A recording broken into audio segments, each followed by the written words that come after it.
Oi, gente, boa tarde.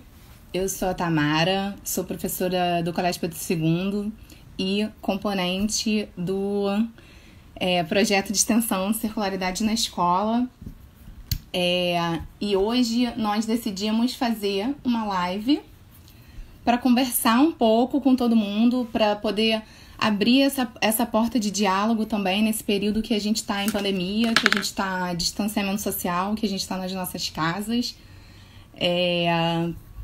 Então, eu queria primeiramente dar boas-vindas para todo mundo que está aqui e dizer para vocês que, assim, é a primeira vez que a gente faz isso, então a gente ainda está também aprendendo um pouco a lidar com essa coisa da tecnologia, essa coisa da distância, do virtual. A gente está acostumado a fazer evento presencial, todo mundo, olho no olho, calor humano, e nesse momento a gente não vai conseguir. Eu queria primeiro falar para vocês um pouquinho sobre o nosso projeto, né? O projeto Circularidade na Escola é um projeto feito por professores e professoras de escola pública em geral. Nós somos de diversos lugares da rede, de colégios de aplicação, do Colégio Pedro II. A gente costuma fazer alguns eventos, curso de extensão, rodas de conversa. Esse já é o terceiro ano do nosso evento, do nosso projeto. A gente começou em 2017. Então, a gente está completando esse ano 3 anos de projeto. Infelizmente, essa pandemia pegou a gente um pouquinho de surpresa. Eu acho que pegou a maioria das pessoas de surpresa também, né? Então, a gente ficou um tempo meio se organizando, o que a gente vai fazer, como que a gente vai lidar com tudo isso. Eu acho que, de verdade, ninguém esperava que demorasse tanto, ninguém esperava que as coisas iam levar tanto tempo pra gente poder voltar ao normal, né? Sempre entre aspas, porque vamos saber como que vai ser o normal depois disso tudo. Mas, então, a gente, nos nossos encontros, resolveu conversar e pensar em aderir também a esse movimento que tem sido feito nas redes sociais, da gente conversar com as pessoas e fazer trocas virtualmente, porque o distanciamento é físico, mas as trocas podem continuar acontecendo. A gente tem as tecnologias para isso, né? Então, a gente decidiu fazer esse primeiro encontro hoje, né? O nosso projeto, então, a gente tem como proposta dialogar, né, com os educadores e as educadoras, com os estudantes. A gente trabalha com um grupo grande de pessoas e geralmente a nossa proposta tem a ver com a diversidade cultural do Brasil, com a diversidade de pessoas que tem no Brasil. Nós somos um projeto bastante diverso. A gente lida com as questões de gênero, com as questões de raça, com as questões de inclusão de modo geral na escola, e nós somos um projeto feito por professores da escola, pessoas que estão no chão da escola. Então, isso pra gente é muito importante falar da onde a gente vem, falar desse lugar e falar da produção de conhecimento que ocorre também dentro da escola, não apenas nas universidades e não apenas na academia. Embora a gente seja um projeto vinculado à UERJ, né, que é a Universidade do Estado do Rio de Janeiro. Então, esse projeto tem mais ou menos esse sentido.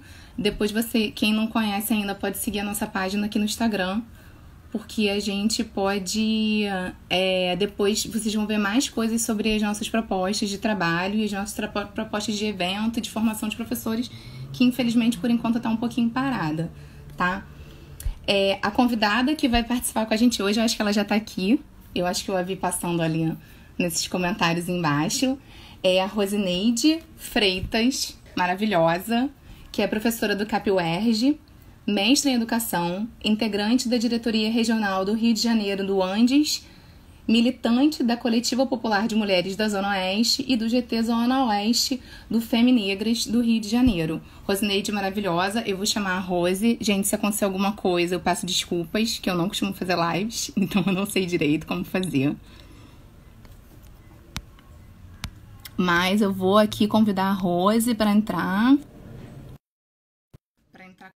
Acho que eu consegui. Vamos ver se ela vai me responder. Vou botar meu fone para ficar mais fácil de falar. Oi! Estamos ao vivo, estamos conectadas. Estamos! Poxa, botei minha blusa, não vai nem aparecer minha blusa, ó. Ai, que linda! Ai, adorei. Quero uma, assim. Claro. Sempre. Quero uma sim. Eu vou ter que afastar um Saudade, pouquinho meu telefone que tá cortando, eu tô moita, tá cortando minha cabeça. saudade de um ato de rua, né, minha filha? Saudade de estar na rua, de estar na rua pela educação, né, Rose? Sempre. Ô, O meu Rose, eu queria te megafone, dizer boas-vindas também pro nosso projeto. E eu queria te falar uma coisa. Eu te botei numa mini roubada, porque eu te chamei antes de falar uma coisa, porque eu não queria estar aqui sozinha nesse momento. Você vai entender, tá, tá? diga. Hoje eu não sei quem que ficou, assim como eu, altamente abalada com a morte do menino João Pedro. Eu passei meu dia absolutamente arrasada, com vontade de chorar o dia inteiro. E pensando que eu queria estar aqui com a Rose e tive esse momento enlutado, né? E aí eu tava pensando como que a gente poderia homenagear um menino negro, né? Que todas as pessoas da família falam como ele era incrível, como ele era um menino bacana, que foi ceifado. Mais um, né, Rose? Que foi Mas, ceifado pelo governo do estado do Rio de Janeiro, acompanhando tantos outros, né? E aí eu separei um poema da Sata Shakur.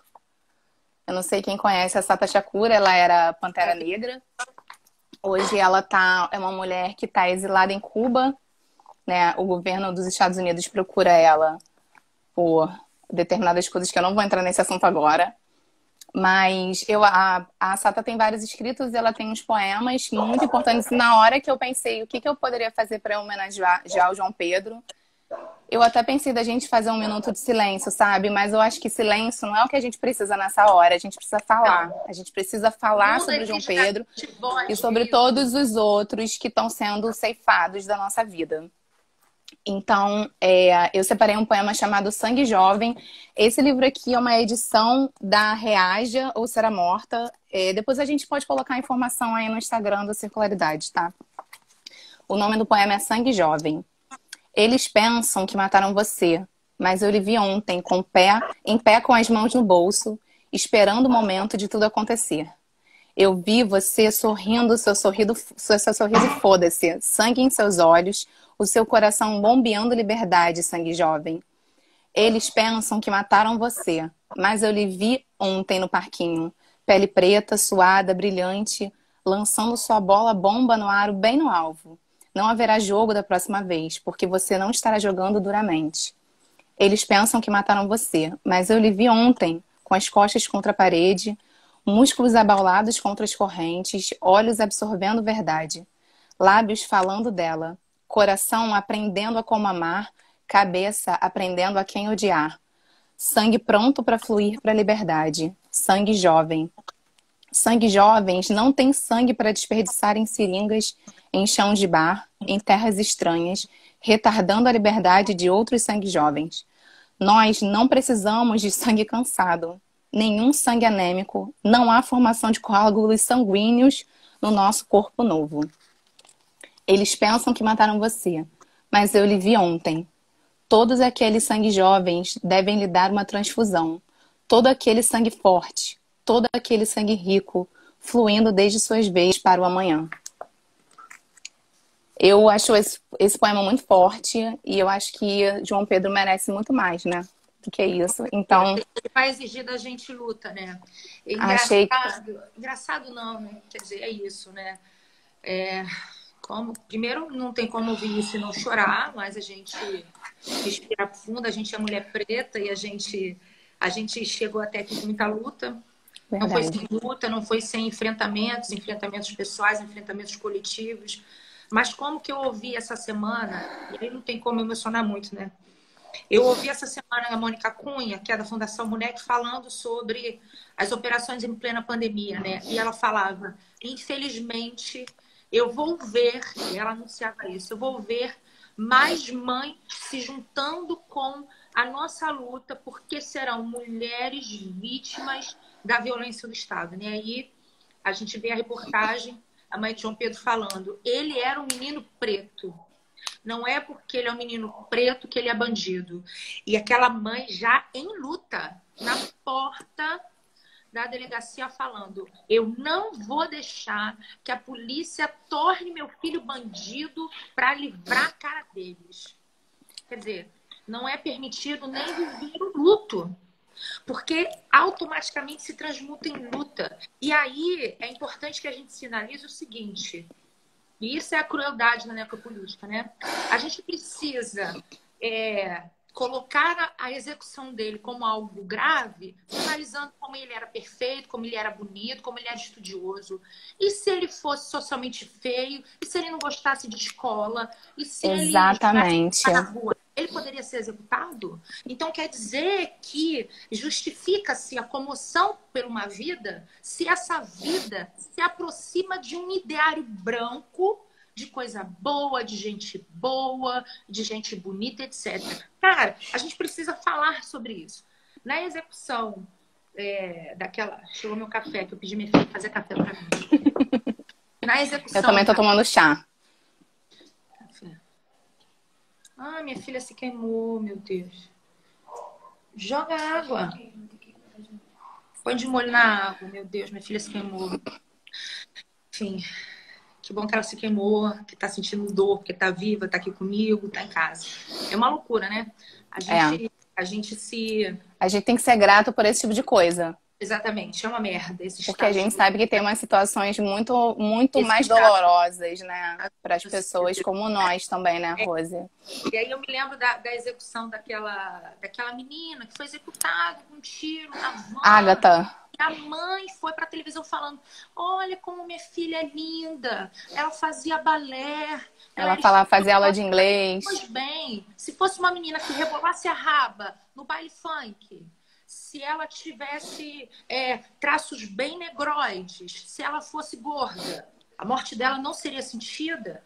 É essa narrativa, essa construção de narrativa de comoção, assim, bem panfletária, que a mídia constrói em cima dos corpos pretos. Então, aqueles corpos que têm mínima estrutura de uma família que põe a cara, essa morte, ela é considerada e ela é notificada. Esse corpo preto, então, tem nome e tem comoção. E aqueles 15 que foram tombados no Alemão, semana passada. Eu ia falar agora sobre eles, Rose.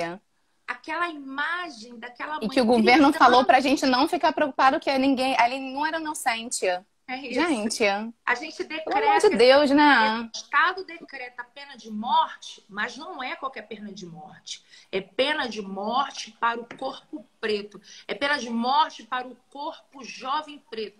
Isso está estampado. Independente se a gente esteja vivendo uma excepcionalidade que exige da humanidade outros acordos. Essa pandemia está exigindo da gente os acordos, mas esses acordos valem. E aí é a chave para a gente entrar no nosso tema. Esses novos acordos valem para um determinado tipo de gente que orbita num tipo de classe, num determinado tipo de lugar, numa determinada tipo de posição de inclusão. Os que estão excluídos não compõem esse acordo que está sendo construído pela vida. Isso está flagrante, quer dizer, a pandemia parece que está revolvendo aquela terra contaminada. Está escancarando tudo que já estava bizarro. Exatamente. Aqui na Zona Oeste a gente tem a Baía de Sepetiba. A Baía de Sepetiba está contaminada porque teve um acidente industrial da antiga indústria Ingá. Teve um acidente biológico dessa indústria, e aí os dejetos dessa indústria se depositaram no fundo da baía. E a baía não é mais banhável, né? Toda vez que passa um navio, aquilo revolve e aquela podridão sobe. Esse é o momento da pandemia. É como se fosse um navio passando. Excelente essa figura. Está revolvendo a podridão que estava ali imersa, submersa, baixa, só vivida e sentida pela maioria periférica e favelada, que tem uma classe, mas não só uma classe, que tem um tipo de gente, que tem uma raça. Especialmente uma raça, né? Então, a pandemia está como esse navio revolvendo esses dejetos adormecidos e colocando na superfície. E aí, os governos que estão na nossa estrutura, né, municipal, estadual e federal, já disseram o que disse. Para eles, não se importa com essa lama que está aqui submersa. só revolvem isso de 2 em 2 anos para se eleger, depois ou se adormece com migalhas de políticas, ou agora quando se revolve, passa-se a peneira e deixa escorrer o que não serve e coloca ali só o suprassumo dos incluídos. Incluídos digitalmente, incluídos por estarem numa relação capital-trabalho formal, incluídos por serem de uma determinada classe, por morarem em um determinado lugar. É isso que a pandemia está colocando para a gente. E exige da gente que tenha fala, que a gente tenha fala, que a gente bote a cara, que a gente apresente as contradições e que a gente, como esse termo já está também bombando, que a gente se aquilombe, né? Aquilombre humanamente entre pretos e entre não pretos racializados, né? Que tenham como presente horizonte a luta antirracista. Agora, uma coisa interessante, Rosa, só para fechar essa questão, é que eu li numa página de uma jornalista, o nome dela é Cecília Oliveira, ela trabalha para o Intercept e várias outras coisas, ela está muito ligada nessa questão dos tiroteios e das operações policiais. Se não me engano, foi nela, eu vou procurar depois enviar aqui na página, enviar para as pessoas, o quanto a PM do Rio de Janeiro, inclusive, tem se aproveitado das dinâmicas novas que estão ocorrendo nas favelas para fazer operações ainda mais violentas e mais sanguinárias, uma vez que as pessoas estão dentro de suas casas na medida do possível, né? O que ela relata é que semana passada no Alemão era uma situação bem dessa, assim. As pessoas... Era o ponto onde a favela estava finalmente entrando no distanciamento, que seria, né, para proteger as pessoas, né? Porque a gente está lidando com um inimigo invisível, mas no caso é um inimigo invisível e um inimigo bem visível que diariamente leva a algum, né? Então, é um inimigo visível, né? O inimigo que a gente bem tem que combater visível. nessa pandemia é a pobreza, é a vulnerabilidade. Isso está visível. A gente é que coloca outras lentes, né? Que a gente coloca outra lente cultural, social, política, né? Numa lógica extremamente escravocrata, racista, colonialista, no capitalismo periférico, predatório. Então, o organismo que provoca isso é invisível, mas a consequência disso é bem visível, né? Aonde pega mais é bem visível, né? Eu moro em Campo Grande, eu tô no epicentro do avanço da Covid-19 na cidade do Rio de Janeiro, né? E aí ontem eu estava numa reunião de articulação aqui e quando nós fomos entrar no painel Covid, nós descobrimos que a prefeitura tirou do ar a contagem de óbitos. Ah, mas isso está acontecendo com frequência. Veja, mas não foi só naquele momento que estava atualizando, não. Eu passei a noite inteira observando aquilo. Ou seja, já descumpre uma lei que impõe que o marcador cor seja considerado nessas estatísticas. É preciso que precisou ter separe... uma lei, né? Que Exatamente. Precisou entrar no movimento negro, entrar na justiça para a gente poder contar os nossos mortos. Exato, descumprindo, né? E agora a gente se depara, eu ainda não entrei no painel Covid para ver se alguém puder entrar para dar essa informação. Porque, veja, se eles tiram os dados que já eram de subnotificação dos óbitos e a gente estava vendo uma crescente para uma determinada área da cidade, que é a Zona Oeste, o que eles estão dizendo? Esses mortos não nos importam. Então, a gente tira o dado e a realidade passa a não existir mais. Que é a relação que a gente vive muito no Brasil da democracia racial, né? Eu não vejo cor. Não vamos ver a cor dos mortos, porque aí você invisibiliza a realidade, né? Exatamente. Quando você não sabe quem são as pessoas que morreram, você fala, ai, gente, mas o Covid, ele é democrático, ele pega todo mundo igual. Pega. Né? Pega. Tanto que a primeira vítima da Covid foi uma empregada doméstica preta, né? É tão democrático que a que trouxe o vírus não morreu e a empregada preta morreu, né? Então a gente sabe que se tem uma coisa que não é democrático, né? É democrático, sim. É dessa democracia racista que eles estão falando. Então, esse é democrático, sim. Mas de que democracia que a gente está falando? A gente está falando de uma democracia burguesa racista. Então, esse vírus, ele se encaixa nessa democracia burguesa racista. Nessa medida, ele é. Mas não é de uma democracia que nós relegamos, de uma democracia que enfrenta as desigualdades, de uma democracia que rompe com o racismo, que vai ser inventada. E vai ser inventada por nós, né?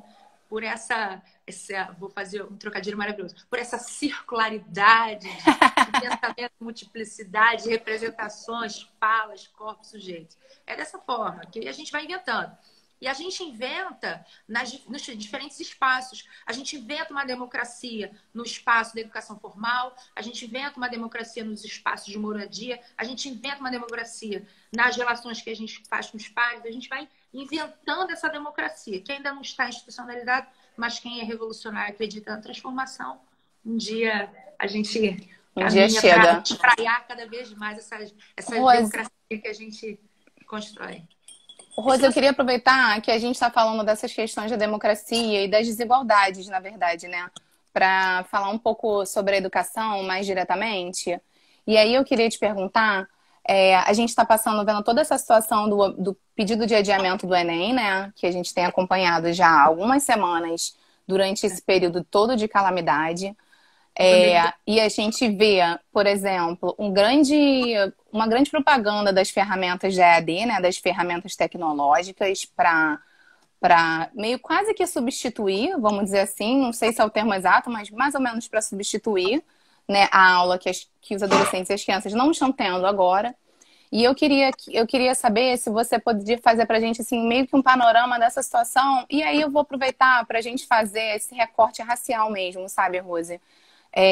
Como que a gente enxerga essa questão da desigualdade e do Enem também, quando a gente olha para a população racializada no Brasil, quando a gente olha para a população preta, para a população indígena, né? E como é que você acha que, assim, dependendo de que vai acontecer, né? Se vai ter ou não, afinal de contas, o Enem hoje não, esse ano, mas como que você acha que essas decisões do Ministério da Educação vão impactar sobre essa população que está na escola e também que iria ou não para a universidade? Porque é também isso, né? Iria ou não, né? Isso não é dado para muitas famílias que estão. E aí eu peço licença para falar de uma parte da educação formal que é a educação pública.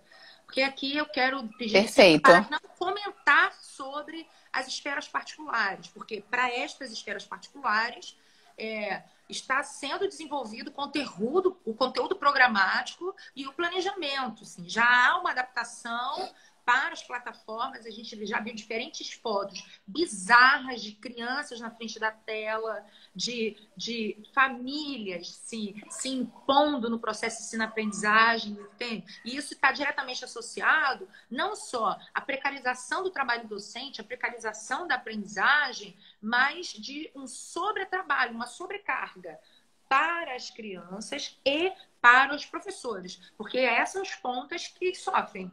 Tudo bem? Maravilhoso. A estrutura da família, ela pode estar salvaguardada, porque vai ter um momento que a criança ou o adolescente vai estar ali intertido dentro da tela e vai dar um refúgio para a família. Mas, ao mesmo tempo, ali pode ser um pesar, né? Porque rearranja toda uma cultura escolar, né? Enfim, porque a escola... Ou pelo menos tenta, né, Rose? Exatamente. A educação é mudada não só por aquele momento de sentar e pensar, não é só isso, né? Toda a estrutura da escola é educativa. Então, aquilo ali também, em alguma medida, é um trauma, mas eu não quero falar destas crianças. Eu quero falar da educação pública, porque é para a maioria. É onde a gente tem que disputar, né? A nossa disputa, a nossa... Caiu o celular, tá vendo? Não nada não, gente. Menina, que susto! Calma, Brasil. É porque a professora o quê? Gesticula. E aí, ao gesticular... Ô, Rose, eu vou aproveitar que o seu telefone caiu rapidinho para falar que se alguém quiser fazer pergunta, para usar a caixinha de pergunta do lado, que mesmo que a gente não consiga responder aqui ao vivo, a gente depois tenta responder e botar nos stories do Circularidades para as pessoas que quiserem acessar, tá? Tem caixinha do lado? Eu não vi isso, não. Tem uma caixinha que tem um ponto de interrogação. Aí você clica para fazer uma pergunta, para escrever uma pergunta pra gente, entendeu? Eu não vejo isso. Não, a gente não vê. Eu acho que a gente não vê. Quem vê são as pessoas que estão assistindo, entendeu? Ué, Brasil, como é que a gente vai responder? Enfim. Não, mas depois a gente vê as perguntas. Entendi. Você estava falando que você ia falar sobre a escola pública especificamente. Exatamente. A disputa da escola pública, né? E aí é um cenário, a escola pública, quer dizer, a coisa pública é onde circula a grana no capitalismo. A grana mais segura que existe é a coisa pública, certo? Porque é da onde vem a fluência de todos os impostos, de tudo que circula, do PIB, Claro. da pública. Então, a coisa pública, historicamente, ela é disputada pela iniciativa privada. E vê, a escola pública, que é para a maioria, é onde circula o principal vulto de grana neste sistema. E nesse sistema em crise, aonde tem maior segurança é na coisa pública. Então, nós estamos vendo um movimento que já se inicia antes da pandemia de abrir a possibilidade de EAD para a educação básica. A gente já tinha visto essa história já tinha começado a entrar na cena, já houve autorização do MEC para esta possibilidade. Então, nós vemos agora uma enxurrada, muitas aspas, do bem, de manter as crianças e os adolescentes no mínimo contato, para que não se perca o ano. E parece que é o grande sonho do ministro da Educação, né? Peraí. E quem é que está por trás disso, né? Quais as empresas estão por trás disso? As empresas que entenderam que um filão para o capital é a comercialização do serviço educação. Então, que já estava dominando o ensino superior. Verdade. A grande empresa, nós temos movimentação nos grandes bancos, né? De papéis do serviço educação, e agora a gente vê paulatinamente, ou um pouco mais acelerado no discurso, não necessariamente na implementação, mas no discurso da necessidade de possibilidade de se manter o vínculo da escola, de se manter o vínculo da aprendizagem a partir da tecnologia online, na medida em que a gente precisa ficar em casa. Pois bem, primeiro, quem é que pode viver a quarentena?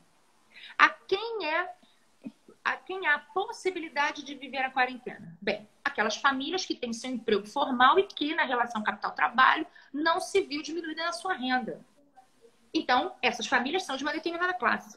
Claro. As famílias que têm... Já tem aí um recorte, né? Exato. Que são donas de alguma coisa, não é isso? Quem é dono de alguma coisa, então também pode viver a quarentena em sua plenitude. Também tem uma classe. Sim. E outras famílias que estão na subversão, que a gente não entra nesse mérito. Também vive, porque tem um acúmulo, né? Que tem uma outra classe, mas que estão também num outro patamar da vida em sociedade, que a gente não entra nesse mérito. Agora, essas duas primeiras classes, majoritariamente na sociedade brasileira, têm um corte espacial, territorial e de cor. Fato, dado, todas as pesquisas apontam isso. É uma classe média alta, que majoritariamente vivem num lugar onde acessam políticas públicas, acessam estruturas, acessam bens culturais, acessam saneamento, etc. E que tem garantido o acesso à tecnologia. E no outro campo, das famílias que não podem viver a pandemia ou vivem de forma muito precária o isolamento, estão em um determinado lugar, são de uma determinada classe, e essa classe trabalhadora tem uma determinada cor predominante. Então, esta lógica e esta defesa de EAD, ela dá um aceno racista e classista, porque são para aquelas famílias que têm as mínimas condições objetivas para acessar e dar continuidade. Então, esta lógica acena para a lógica da sociedade brasileira, que tem as suas raízes escravocratas colonialistas. É para um determinado grupo, são para os incluídos diante da pandemia. Então, veja, esta lógica é para os incluídos antes da pandemia. Os excluídos históricos e os excluídos na pandemia. Quais são os excluídos na pandemia? Aqueles que perderam seus empregos, que eram autônomos, que perderam renda.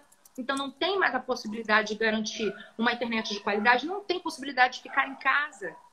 Ou tem condições precárias de ficar em casa, que dependem de um auxílio emergencial que sai e não sai, que é uma vergonha, que é uma falácia do governo federal e do governo municipal, porque foi aprovada também uma ajuda emergencial do governo municipal e que ele não acena, que tem uma ajuda também de um cartão do governo do estado que não chega para todas e todos. Então, esse aceno, defendo, é um aceno racista e classista. E eu falo racista e classista porque na nossa sociedade o marcador cor define a sua raça em sua maioria. Claro que há exceções. O sistema capitalista vive de exceções. Por isso que ele se retroalimenta da dominação ideológica. Então, não estou falando da exceção, estou falando da regra. A regra no Brasil é essa pela nossa trajetória histórica. E tem uma outra condição, que é a condição dos colegas. Nós duas somos professoras de escolas públicas do estado do Rio de Janeiro, que são exceções à regra da escola pública. Percebe? As nossas Sim, escolas, com certeza. Muita exceção. Elas foram criadas e atenderam historicamente uma classe média alta, com uma política acertada de cotas. Sinalizou o seguinte: essa escola não vai ser exclusiva, essa escola é para todos, então vamos abrir para esses todos, por conta desse recorte da caracterização de classe que eu faço do Brasil, é sim abrir para a gente preta. Porque na sua maioria, na nossa Constituição, quem é da classe trabalhadora mais vulnerável dos territórios de favela e periferia é majoritariamente pretos. Então, essas escolas sinalizaram: pois bem, a gente vai abrir então para todos, porque a gente é uma escola pública, a gente não pode ser para o mico, né? Se quer ser para mim, é escola particular. Aí tem escolas lá profissionais, etc. Como a gente não é isso, vamos abrir a partir de uma política acertada. Ainda há pouca, que corre risco nesse cenário, na medida que a gente tem, por exemplo, na Fundação Palmares, um preto que fala que é tudo mimimi, que vai acabar com tudo, e que teve aquela postagem absurda em 13 de maio. Então, a gente está correndo o risco dessa política acertada, ainda não conclusa, ainda necessária, de empretecer essas escolas públicas. Então, a gente vê um aceno para essas escolas públicas e para todas as outras, que nesta pandemia nós vamos considerar parte dos nossos alunos e alunas. Nós vamos pensar na vida de parte dos nossos alunos e alunas. E nós vamos pensar também em parte da vida das professoras e professores, na medida em que as estratégias de mediação tecnológica, educação digital, relação que se estabelece, blá, blá, blá, blá, blá, blá, tem colocado professoras e professores, principalmente professoras, porque nessa lógica machista... Isso é muito importante de ser mencionado, né? São as mulheres que, historicamente, assumiram a responsabilidade da casa dos filhos. Então, nós temos muitas professoras mães casadas e que, nesta pandemia, estão sobrecarregadas, porque não é na pandemia que se altera a lógica machista de como se estrutura claro que não. a vida privada, a vida no lar.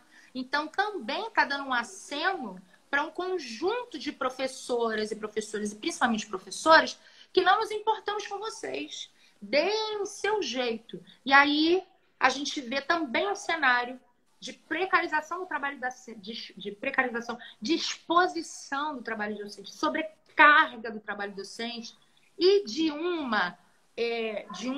acordo tácito, fingido e cruel e criminoso de que estamos fazendo alguma coisa. E que esse alguma coisa vale para a educação formal. Que é alguma coisa que vale para a educação formal. E aí nós temos relatos e experiências dos professores da SEDUC que não conseguem acessar, que têm dificuldades, que as famílias fazem contato, que têm dificuldade de acessar, que as colegas têm dificuldade de acessar, que os conteúdos não são aqueles melhores, que tem diversas, que trabalham mais, que são vigiados, que podem ter o ponto cortado, as minhas cadelas. Podem ter o... Tá dando para me ouvir, gente? Tá. Para mim, tá. Tá. Que tem o ponto cortado, se não tiver online. Ou seja, é uma ultra vigiar. Então, tem um sobretrabalho também. E para as colegas também da SME que estão vivendo a mesma situação. Falei demais, né, Jane? Não, tá ótimo. Não, Rose, eu tô gostando muito dessa reflexão, porque assim, a minha ideia era conversar sobre educação com você, mas eu já queria falar com você sobre o trabalho docente.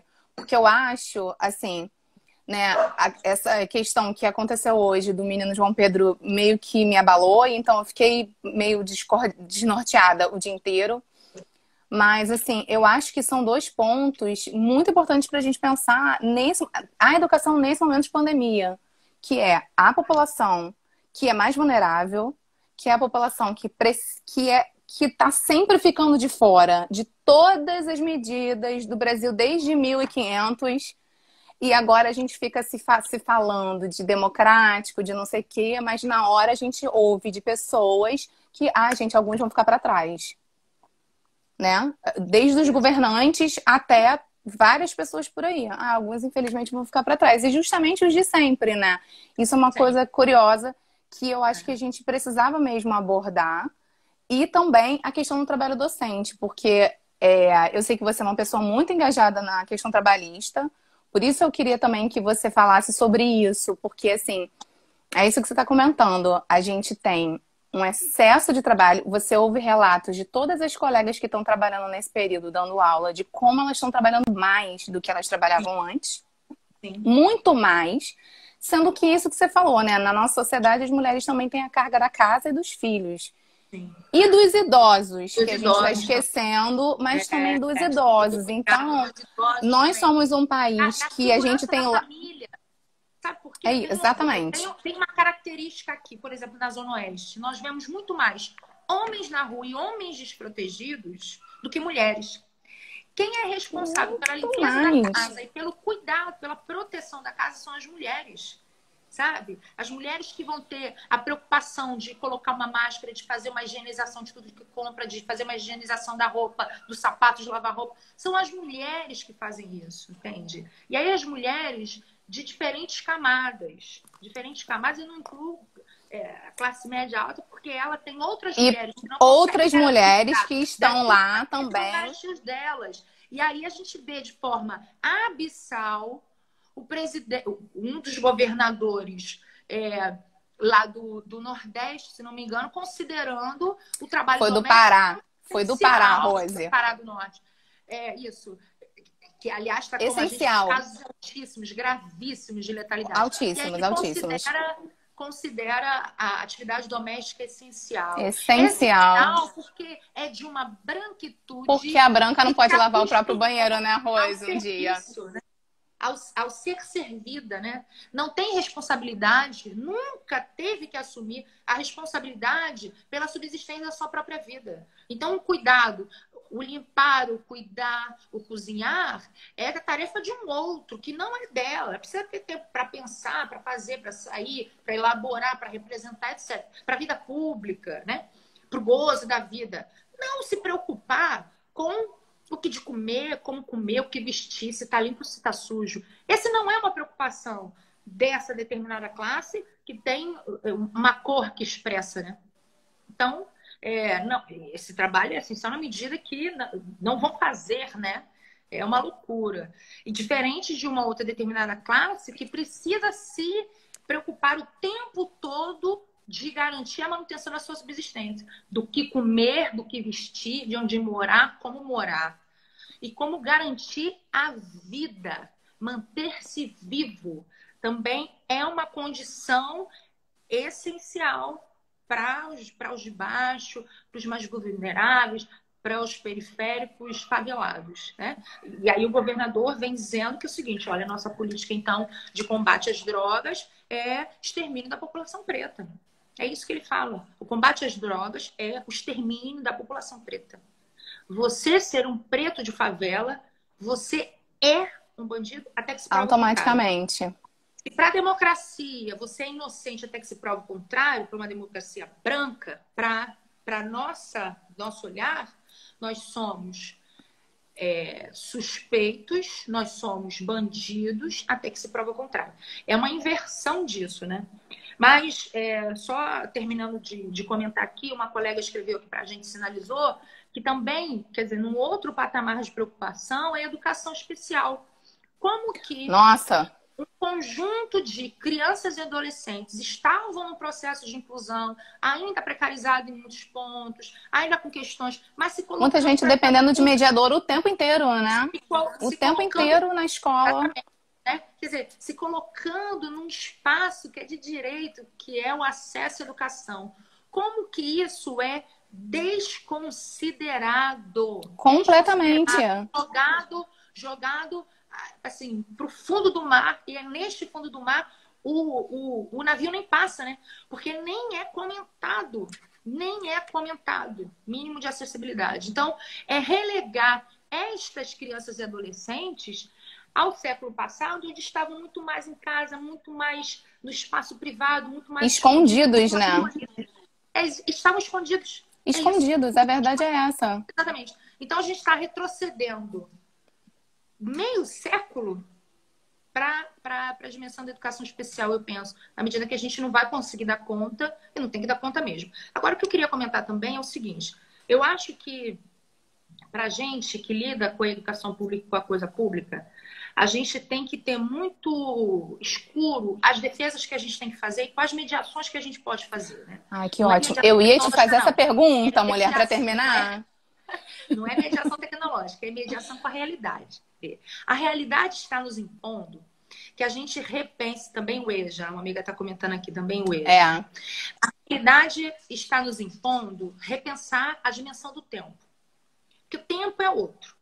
Então, aquela falácia, aquela propaganda criminosa do MEC para defender a manutenção do Enem, que a gente não pode perder tempo, que a gente não pode perder geração, é criminosa, é racista, é classista e criminosa. Aliás, eu ia falar isso pra você. É racista porque, na verdade, a gente tá perdendo uma geração. Um menino negro é morto a cada 23 minutos no Brasil. É isso. Querido, É isso. desculpa, É você não tá, você tá preocupado com determinada geração, uma cor de geração, porque a nossa geração tá morrendo. Os nossos Ele tá jovens estão sendo preocupado. mortos. Exatamente. Ele está preocupado com o filho daquele médico consultório que tem que entrar logo para a medicina para substituir o pai. É nisso que ele está preocupado. Porque este menino branco de classe média alta está estudando, tem toda a possibilidade, tem todo o acesso, tem todas as condições objetivas garantidas, entende? Ele não tem que se preocupar do que vestir, do que comer, onde está. Ele tem acesso ilimitado à tecnologia, ele é incluído digitalmente, ele tem acesso a livros, ele tem acesso a plataformas, e ele já tinha antes. Ele só mudou a modalidade excepcionalmente. Tem acesso Agora, a a gente está todas falando de tudo que educação precisa, né? pública. Exatamente. E a gente está falando de uma educação pública que já era excludente antes da pandemia. E agora essa educação pública que era excludente, mas que era o acesso à classe trabalhadora, porque a classe trabalhadora acessa o Estado de forma mais ampla possível e quase universalizante pela escola. Claro Verdade. que existem aquelas e aqueles que estão excluídos dos excluídos. Estes ainda não acessam a escola. Mas a gente conseguiu avançar numa universalização do acesso à educação básica, não, ao ensino fundamental. Porque o ensino médio é um gargalo. É um gargalo que deixa muita gente de fora, né? Pela Sim, não, quantidade, ensino médio. pelo acesso, enfim. Né? Quer ver uma realidade? Tem um bairro da Zona Oeste que se chama Pedra de Guaratiba. Pedra de Guaratiba é um bairro enorme, populoso. Se não me engano, tem 3 escolas de ensino médio públicas. Tem N escolas municipais. E, se não me engano, eu posso estar errada, mas, sim, numa proporção dessa, sabe? 3 escolas de ensino médio públicas. Então, Que obviamente não atenderia todos os jovens de lá. exatamente, não vão porque não pode, não tem como, entendeu? Os que fazem muita força vão para outro bairro mais, assim, não digo mais central, mas assim, maior, que é Campo Grande, onde eu moro. Mas aí eles enfrentam de um tudo, né? E aí é importante da gente entender que é nos exigido repensar o tempo. Repensar o tempo é a gente fazer um movimento contrário. Eu tô te ouvindo, tá? É que eu tô anotando uma pergunta. Ana Paula Campos, minha companheira daqui de Campo Grande, da TEIA, do IFEP, da Coletiva, está aqui presente. Obrigada, Ana. Vamos falar disso também. Eu anotei essa pergunta. Que é a Ana Paula Campos, professora da rede estadual, que também está sofrendo com a política imposta de cima para baixo da SEDUC, né, de educação à distância, dessa falácia. Então, é preciso a gente repensar a dimensão do tempo e repensar também os processos aligerados. Então, a gente tem 2 meses de pandemia, que pensando num processo histórico ou numa superação de uma pandemia nesta gravidade, é pouquíssimo tempo. Muito claro pouco. Que a gente já está desesperado, não aguenta mais, as questões estão aí, muita gente com fome, tá tudo uma loucura. Mas pensando na gravidade que é essa pandemia mundializada... Não, a gente está só no começo. Semana passada a França reabriu e essa semana já fechou 70 escolas. É isso. Portugal está nesse processo também depois. Tem condições. Mas acho que não dura muito tempo, não. Acho que não dura muito tempo, não. Mas assim, a nossa realidade em frente de Portugal, a gente não pode se comparar, né? Possível. Então, Então, vê, é pouco tempo. Mas essa urgência capitalista nos coloca que a gente está muito atrasado, que a gente está perdendo tudo. Não. O que é necessário agora, neste momento de pandemia, é pensar na vida. E a vida não passa em tentar salvar com mentiras um processo de educação que não vai salvar vidas. Estudar os conteúdos programáticos pela uma tecnologia não me garante que eu, minha família, se alimente, vista, durma e que se proteja da contaminação do novo coronavírus. E a nossa prioridade é outra. Então, se a nossa prioridade é outra, é importante também que, se a gente quer fazer alguma interação com a nossa comunidade escolar, que ela seja para salvar vidas. Aprender, ler, escrever, geografia, história, sociologia, etc., não associada a isso, não salva vidas. Percebe? E Eu concordo totalmente. Exato. E é preciso também pensar naqueles que são mais vulneráveis, porque é ali que pega. Não tem como eu pensar naqueles que estão mais vulneráveis se eu tenho que tomar meu tempo em colocar numa plataforma que ninguém acessa, tem dificuldade, um conjunto de conteúdos que precisam de muita mediação minha para se associarem, para dialogarem com esta realidade. É isso. E outra coisa também é que também pensar no pós-pandemia, né? A gente pode brincar aqui de futurólogas, mas é importante a gente ter muito escuro na nossa cabeça que a gente vai precisar fazer algumas defesas que é, por exemplo, não conseguiremos encaixar 2020 no tempo que vai nos restar de 2020. E isso não significa perda de tempo. Isso significa que salvamos vidas aqueles que conseguirem voltar. Então tem que ser festejado. E replanejar absolutamente tudo sem a ânsia de querer correr atrás de um prejuízo. Porque a gente tem que pensar no seguinte, se a gente volta para a sala de aula e olha os nossos alunos, a gente tem que se alegrar porque passamos todos nós vivos desta excepcionalidade. Então é preciso ser festejado. E entender o seguinte, 2020 vai ser 2021 e não é atrapalhar a vida de ninguém, é saudar a vida. Muito pelo contrário, é manter a vida, né, Rose? Salvar a vida. E aí, isso vai ter que passar por uma defesa política nossa. Defesa com os nossos superiores imediatos, defesas com reitorias, defesa com o MEC, porque vão nos colocar goela abaixo a EAD para conseguir encaixar 2020 em 2020, que não vai existir. Eu ia, na verdade, justamente te fazer essa pergunta. Alguma pessoa perguntou o que você achava de um cenário pós-pandemia para a população trabalhadora periférica e racializada. Eu acho que você já está um pouco falando disso, né? E eu ia te perguntar qual o posicionamento que você acha que a gente precisa ter. A gente que está na educação, né? A gente que está na escola ou na universidade, mas a gente que é educador, mas eu acho que também todas as pessoas da sociedade que se importam o suficiente para entender que há formas diferentes de habitar o mundo, que a gente tem uma população gigantesca que está à margem dessa forma bonitinha que o MEC fala, estudo de como pode. É isso. Eu acho que a gente tem que entender que a concepção de tempo que a gente tinha antes da pandemia não se verifica mais. Primeira coisa, para nos livrarmos de uma ansiedade. Porque a ansiedade, a vontade de querer fazer o bem e o melhor, atrapalha, atropela e exclui mais. Então, é preciso a gente pensar que a gente vai estar numa outra condição de tempo. Segundo, que nós vamos entrar numa batalha pesadíssima com os governos, com as secretarias, com algumas reitorias. Eu faço parte da diretoria do sindicato, que é o Sindicato Nacional, que é o Sindicato de Docentes do Ensino Superior e aonde eu atuo na educação básica. Na UERJ, também nos representa, né?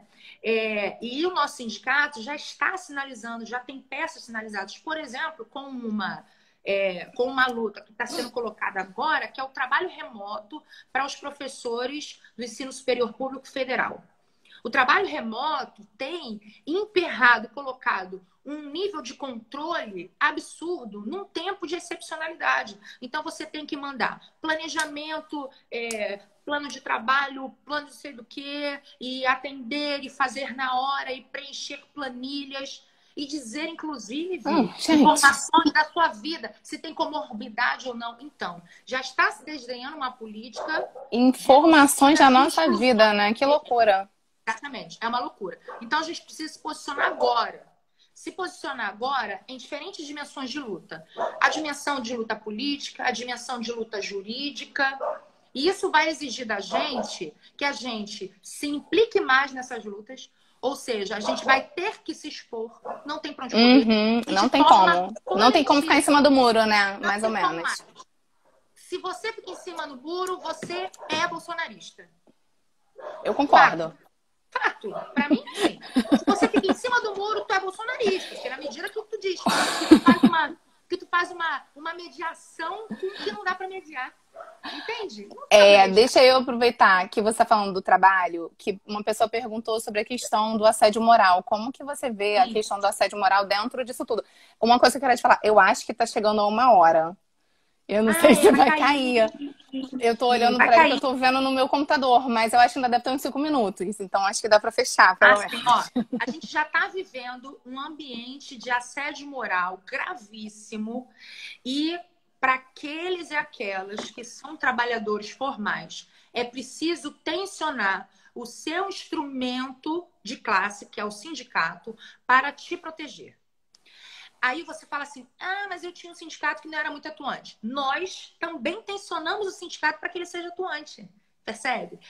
É preciso que a gente faça isso, porque nesta sociedade construída a duras penas numa relação capital-trabalho, que a gente teve perdas grandes na reforma trabalhista, mas não se perdeu tudo, o sindicato é o instrumento. Então, nós temos que tensionar o nosso sindicato para ação. Porque não há diálogo entre você, indivíduo, profissional, professora sozinha, e a escola que você trabalha, ou a coordenação... Não tem o menor sentido isso. Tem o menor sentido isso. O meu colégio é federal. Imagina se eu vou começar com o ministro da Educação. Não tem a menor possibilidade. Com o presidente. Não existe isso. Eu preciso do sindicato. Que isso? Eu sempre confundo. É ALAC o nome dele? O seu reitor? ALAC. É. O ALAC. Oscar ALAC. Oscar. Que é meu reitor também, na medida que eu sou mãe de aluno do Pedro II. Verdade. Então, eu tenho certeza.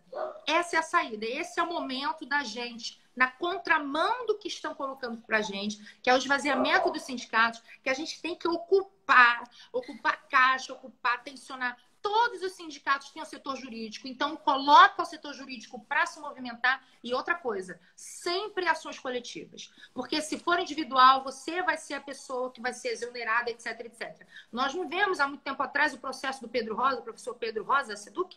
Lembra? Ele chegou a ser exonerado. Está no processo ainda. Por quê? Porque, infelizmente, ele se expôs. Então, é sempre ações coletivas. E outra coisa também que é importante, que eu acho, para nós que somos de educação básica, é um recontato às famílias. Então, a gente entender as aflições das famílias. As famílias estão aflitas. E aí, a minha filha vai perder o ano, etc. Eu entendo essa aflição. Claro. De forma que isso que eu estava falando sobre as mediações possíveis com a realidade. Então, é entender as aflições das famílias e estabelecer o mínimo possível, entendendo e caracterizando o tempo todo para as famílias, para não criar expectativa, que não é o desenvolvimento curricular, que não é o ano, que é possível que a gente tenha uma perda significativa do ano letivo de 2020, mas que nós vamos estabelecer um contato interessante, especial, no processo de educação formal. Ou seja, para além da educação que as crianças e jovens têm em casa, eles vão ter uma outra referência de adulto para contribuir com a formação deles. Ponto. Não estou falando de conteúdo, não estou falando de currículo, não estou falando nada disso. Mas com a mediação que a gente consegue fazer com as famílias, porque para a educação pública, quem defende, quem salva a educação pública são as famílias implicadas que vão com a gente. Verdade. Entende? Então, é isso mesmo, Rose. Com o contato com as famílias, tendo a sensibilidade que as famílias não são iguais, que quem mais acessa a gente são as famílias que têm condições. Que já tem condição, né? Ativo, exato. A gente precisa ser ativa na estabelecimento de contato com as famílias que não têm condições, que não tem aqueles pais que têm ensino superior, que etc, etc, com aqueles pais que são da classe trabalhadora, que são mais vulneráveis, que fazem de tudo para os filhos estarem, mas que têm ali suas dificuldades. São para esses que a gente tem que voltar a atenção nesse momento. Sinceramente, são para esses que a gente tem que trabalhar nesse momento. Perfeito, não é perfeito essa colocação. Os outros têm como acessar. Exato. Vão acessar, exatamente. As outras famílias vão pagar um cursinho, uma plataforma online. Eles vão pagar, porque eles têm grana, eles se importam. Então, é para eles que a gente tem que trabalhar agora. Exatamente para aqueles que não têm. Maravilhoso, Rose. Eu queria te fazer mais uma pergunta, mas eu não sei se vai dar. Na verdade, era sobre a relação do sindicato. Pois é, eu acho que a gente vai ter que deixar para outra. Vou ter que começar com você, Rose. Não, porque na verdade eu acho que essa questão dos sindicatos na educação, muitas vezes eu tenho escutado algumas falas assim, tipo, mas o sindicato não representa mais, não sei, tem essas falas assim, né?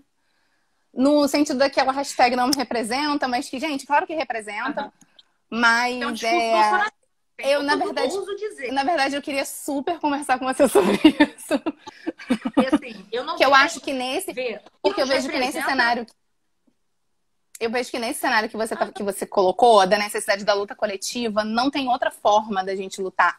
Tanto agora, mesmo de casa, como depois, como no pós-pandemia, tudo que a gente vai viver, não tem como a gente brigar sozinho, não tem como a gente brigar sem o nosso sindicato. Então, como a gente precisa fortalecer isso, né? Exato, eu acho. Qual é o outro instrumento que consegue mediar com a gente e travar uma luta? Qual é o outro? É o partido político? Não é. Não é. O partido político pode ser um aliado, pode contribuir, pode não. Sim. É um aliado e contribui. Alguns partidos, não todos. Outros não todos. Assim, para minar esse instrumento de representação, e outros efetivamente contribuem com a gente. Mas é apenas um instrumento importante que contribui. Não é aquele que nos representa. Não é. Com certeza não. E nós nos percebemos. Sabe qual é a questão? Onde está o fundo disso? Que muitos colegas não se percebem enquanto classe trabalhadora. Se não se percebem enquanto classe trabalhadora, um sindicato não representa. O que representa é a sua representação de uma área do conhecimento, a sua representação de uma comunidade acadêmica, porque não é classe trabalhadora. Veja, o que o sistema vai mostrar pra gente é que sim, nós somos classe trabalhadora. A gente é classe... Eu acho que uma das coisas que a gente está vendo nessa pandemia é o quanto a gente é classe trabalhadora. Se eu vivo do meu trabalho, se eu não sou dona de nada, eu vivo do meu trabalho, eu sou classe trabalhadora. Quem me representa não é a comunidade acadêmica, não é o CREF. Não é. Eu sou da educação física, eu tenho um conselho. O conselho nesse ambiente não me representa, porque também nem é a função do conselho, né? Mas tem colega nosso que... Deixa quieto, dona Rose. Botar lá, cerveja. Acabou de anunciar que a gente tem 1 minuto e 55 segundos. Dá pra fechar. Eu queria te agradecer muito. Eu queria te agradecer muito, Rose. Que assim, eu tava morrendo de vergonha de fazer isso. E assim, melhor pessoa pra dividir a tela comigo. Meus votos. O ódio não vencerá. Falar Ele não. E as pretas, tudo nossas ancestrais, ó. Eu quero um desses das pretas, hein? Me arruma. Esse veio aonde? Aonde? Aqui veio de um congresso que eu participei lá em São Paulo, mais de uma fornecedora da Bahia, né, meu amor? Maravilhosa. Olha só. Importante a gente lembrar que o Instituto Marielle está fazendo uma campanha em relação da não federalização da investigação sobre o assassinato dela. E, assim, o pessoal que estiver vendo, para também entrar na página do Instituto, assinar e tal. Vou falar da campanha. Tem 1 minuto, vai, fala. A gente já está na campanha Mais pela Vida das Mulheres, porque a gente já teve caracterizado o aumento da violência cometida contra as mulheres na pandemia. Então, é hashtag pela vida das mulheres. E é importante que homens se posicionem contra a violência contra as mulheres. A gente tem diversas campanhas de solidariedade de classe. Eu vou falar de uma, @teia solidariedade Demudo, ZO. Manda pra gente que a gente coloca na página. Vou mandar lá também, importante. A gente já teve uma live, dia 30 a gente tem outra live. E tamo juntos. Manda pra gente também o banner da live pra gente anunciar. Legal. Vai ser difícil, gente, mas acho que a gente está no caminho de confluência interessante. Vamos para a luta, vamos para o front. Vamos junta, né? Tamo junto. Rose, obrigada. Muito. Melhor pessoa para fazer Bolsonaro, isso comigo. Fora Bolsonaro. Fora não era nem para ter entrado, para início da conversa. conversa. #AdiEnem. Beijo, Rose.